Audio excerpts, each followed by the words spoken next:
What's up YouTube? I am Dave Winchester and welcome to 5 things Xbox One needs to do to win in 2018. Now, I was originally going to make 3 separate videos, one for each of the main consoles, but then I realized that there was really no need to. The Xbox One is in last place in the console race. PlayStation 4 is just dominating, and the Nintendo Switch really isn't in the same category as these other 2 consoles anymore.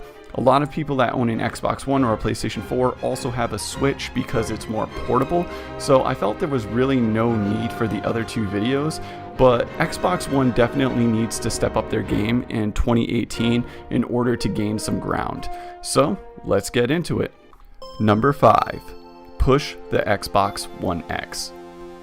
So the Xbox One X just launched this past November, and it's sad, but I haven't really heard much about it besides the ads smashing me in the face for things like Assassin's Creed Origins, that it runs better on Xbox One X and things like that. But it's actually the most powerful gaming console ever. It's 4.5 times more powerful than the original Xbox One and more powerful than the PlayStation 4 Pro. But they seem to be pushing like the features that almost nobody cares about versus what they should be pushing. Like, they should be talking about how the console is smaller than the original, that it no longer has the external power supply, that it has features that the PlayStation 4 Pro doesn't, like 4K Blu-ray support. All these things add up, and they really show a benefit to the people that are trying to buy the console.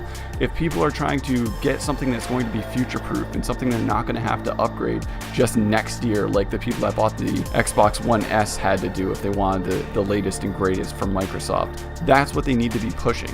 And unfortunately, they're really not doing that. So I think they should really focus on things that people care about. I care about the fact that the console is just smaller, it no longer has the external power supply, so you don't have to worry about the power brick. I do like 4K gaming. I do think that 4K Blu-rays are going to be cool, even though I don't have a 4K TV yet. So if they were to push these features, I definitely think they would sell more Xbox One X consoles. Maybe even put out some limited edition ones, because that seemed to work very well for the PlayStation 4 and the PlayStation 4 Pro. If they were to steal that little page from Sony's playbook, I think they could really benefit from it. Number 4, get more exclusive third-party support. I know you guys are going to hate me for saying this, but third-party exclusives are actually good, depending on the situation. So if you look at Microsoft right now, they don't have much first-party stuff.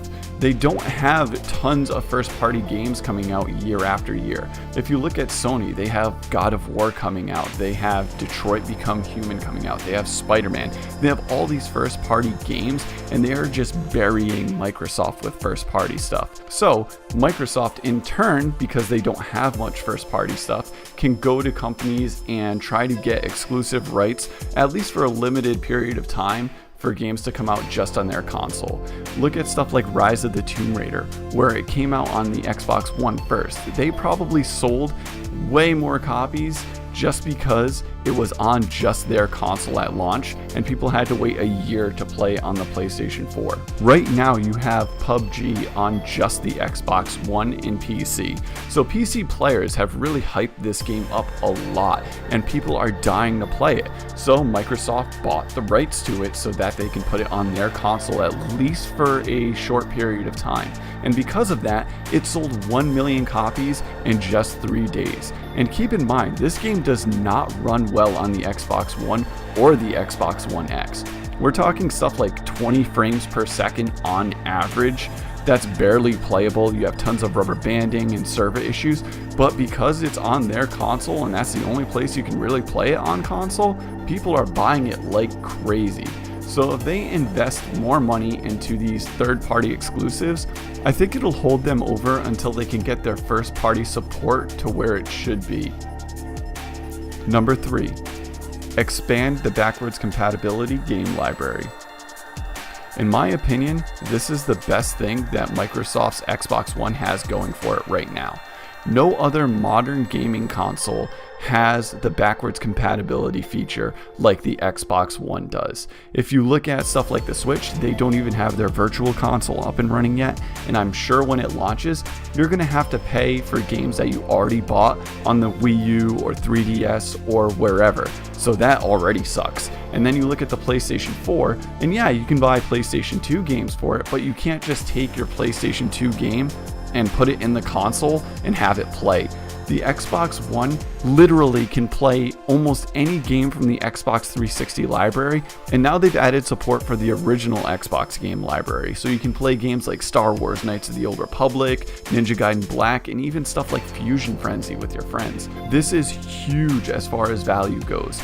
Now customers that buy the Xbox One don't have to trade in all their Xbox 360 games and buy high definition versions of them and stupid stuff like that. They can just buy the Xbox One console, go online, update it, and then put in their Xbox 360 games and play them right off the Xbox One. It's amazing. This is great for people that don't want to go and buy a new console because they have tons of games on the 360 that won't work for it. Now everything they have, or at least most of what they have, will work in the Xbox One, and they'll have something to play.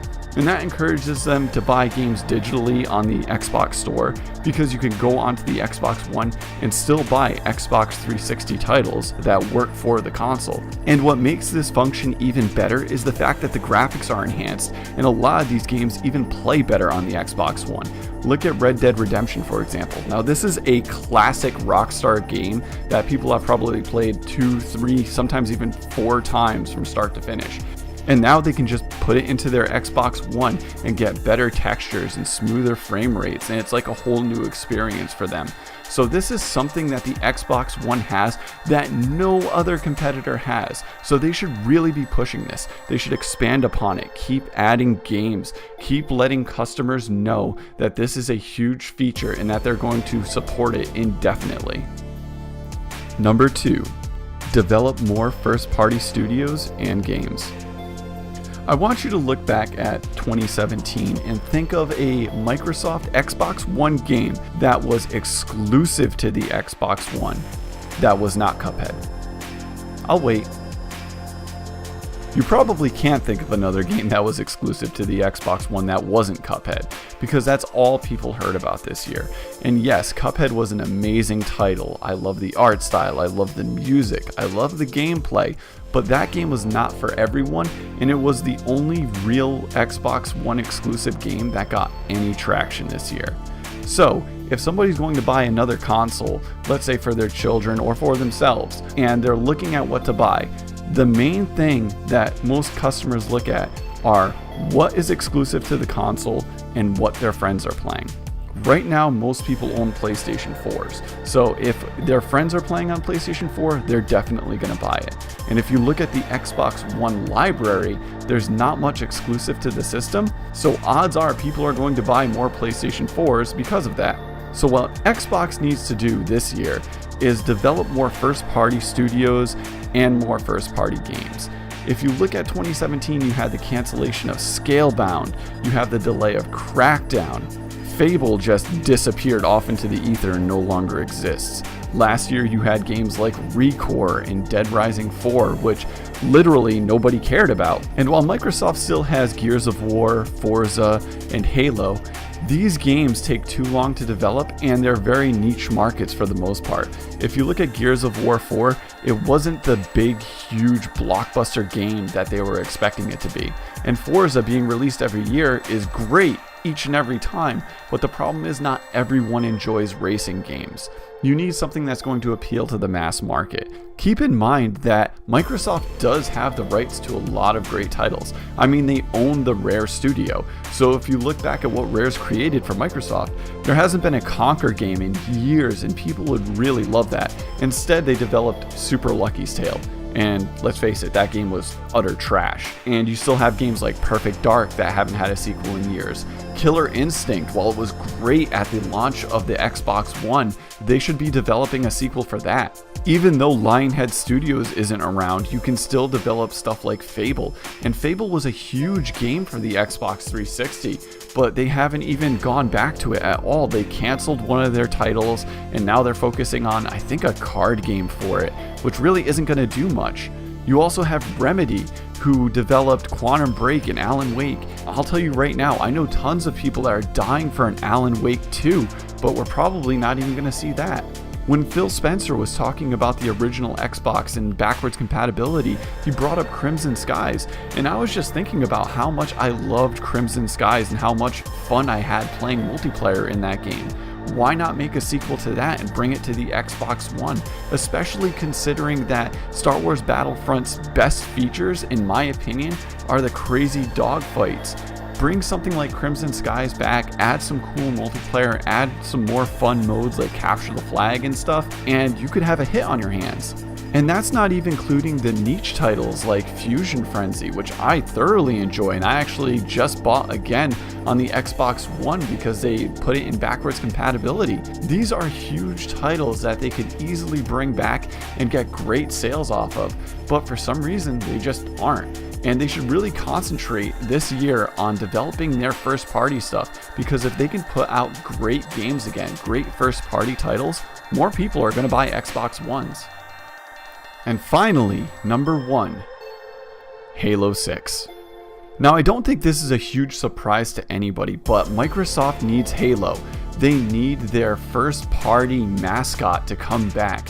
And I love Halo 5, I love going back and playing that game, but the storyline is utter garbage if you compare it to something like Halo 4 or even the original trilogy. And on top of that, right now they're catching a lot of backlash with the Halo 5 Championship series because they're just not listening to the people that are playing their game. What they really need to do is concentrate on Halo 6, put in the features that gamers want, and you'll end up selling more consoles. Halo is a huge console seller for Microsoft, and it's one of the first games to have that huge community that people love being a part of. So if you bring that feeling back, especially now that games like Destiny 2 have really soured the market and Star Wars Battlefront has really just screwed gamers over, if you bring back Halo and give the players what they're looking for, then you're going to be able to sell way more consoles, and you'll have that killer app back for the Xbox One. The key thing when it comes to Halo 6 is that 343 Industries needs to listen to the players. The players don't like playing as Locke. In the campaign, make sure you have Master Chief focusing on just Master Chief and making sure the storyline between Master Chief and Cortana is a good one. On top of that, stop going the way of Call of Duty. Every single year since 343 has taken over the Halo franchise, they've geared the franchise more towards Call of Duty's playstyle when that's not what players want. They like that tactical, methodical team play and that slow pace that Halo 2 and Halo 3 had, where if you were going to get into a firefight, you didn't have to worry about like a sprinting charge killing you instantly or a ground pound coming from the sky. You want the players to feel like they're powerful even if somebody gets the drop on them, and that's what the original Halo series did so well. They should also figure out something that they can put into the game that focuses more on community.